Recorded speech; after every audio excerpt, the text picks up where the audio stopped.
folks, how you doing? This is Reverend Wayne S. Pierce right here for the Wayne S. Pierce Show podcast for the 19th of August, 2014. You know, this whole thing in Ferguson, man, I'm telling you, it's, I don't mean to laugh because it is tragic, but the cause of the riots and all of that, let me say this. One side says, oh, a white cop shot a black kid. That's one side. The other side is the black kid rushed and bum rushed and wanted to assault the officer, and the officer had to take care of business the way that the officer had to take care of business. And the argument on part of that would be, well, the officer didn't have to shoot the kid, did he? Well, if your life is in danger or potentially in danger, you will do whatever it is you need to do.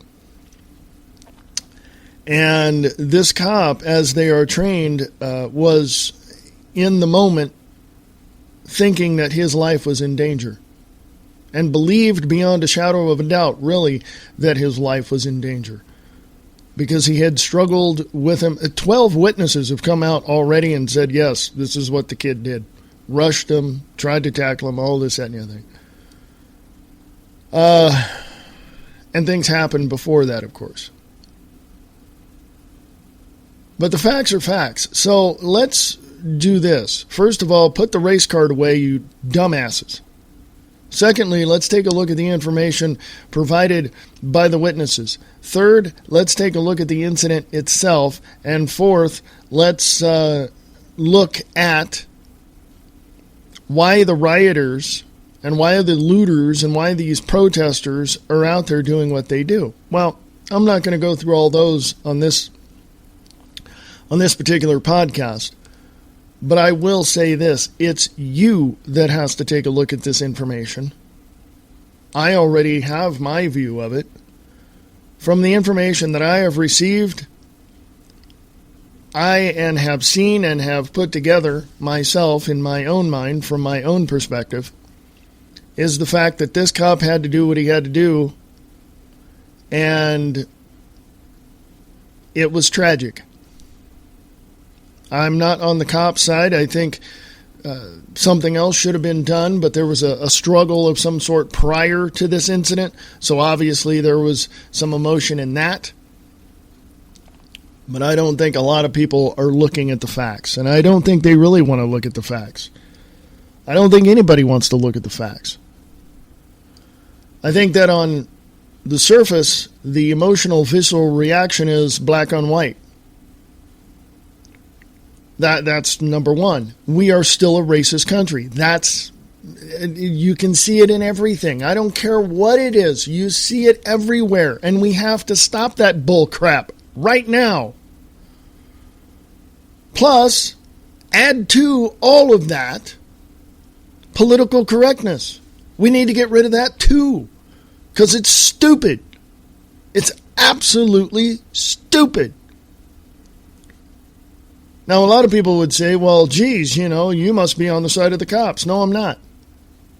Well, you must be on the side of the protesters. No, I'm not.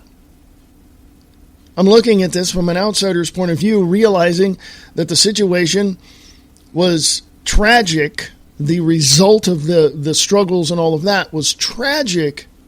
But I think what is dumber in this whole situation is the protesters, and then the fact that you have people like Jesse Jackson and Al Sharpton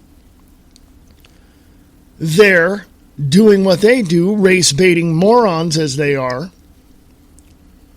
Then you have outsiders from California, elsewhere, coming to Missouri to help the protesters because it's an emotional, visceral reaction to whatever. And then you have the new Black Panther Party with this moron named Shabazz leading the group. It is a whole buffet of bullcrap is what it is. It has nothing to do with logic, has nothing to do with facts, has nothing to do with reason, has nothing to do with identifying the problem that caused all of this. Has nothing to do with that. Okay?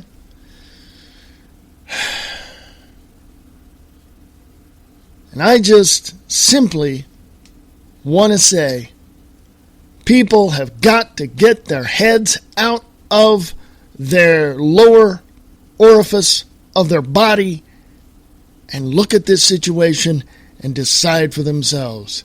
And if it comes out, I can almost bet you a penny that when all of this information comes out, that it was that this Michael Brown rushed the cop and these 12 witnesses are backed up by facts, I can bet you a penny the protesters are still going to be there. The people are still going to riot. The people are still going to do what they do. But I also saw people in videos that were telling others, now this is a relatively middle-class black neighborhood, and other people were saying, hey, get back. We don't want this. We don't want the problems. We don't want, get back on the sidewalk, because the police were there. I've got stuff up on my Facebook page, that videos from news from that area showing tear gas being, shot to people and all this, that, and the other thing. And it is what it is. It's just chaotic. It is just, people have to understand that it is an emotional, visceral reaction to what they would consider a white on black situation, but then the chaos increases by the stupidity of people in their own minds to try and escalate this thing into a much bigger problem, which it has become. Okay? So this is what it is. Okay? This is what it is. Now, let me go to this side of the arguments. If it is found that the spin of the state-run media is greater than the logic and the evidence behind the situation, if the spin of the state-run media is greater than the situation itself, and people begin to believe the propaganda over the reality, then we've got a problem. It is already said that in Ferguson, Missouri, there's already martial law. Now, is there? I want people from Ferguson, Missouri to email me. freeamericaradio@usa.com. freeamericaradio@usa.com. And I want folks to tell me exactly what's going on there. You can go to my Facebook page, The Wayne S. Pierce Show on Facebook, The Wayne S. Pierce Show. Or, better yet, make it easier for you, Free America Radio on Facebook. Go there and post your links, your stories, what's happening in your area in Ferguson, Missouri. Free America Radio on Facebook. That's the best place to put it. But the facts are the facts, folks. And if the facts are there, and if the facts are staring you in the face, and they're there, and they are backed up again by 12 witnesses, 15 witnesses, whatever it was,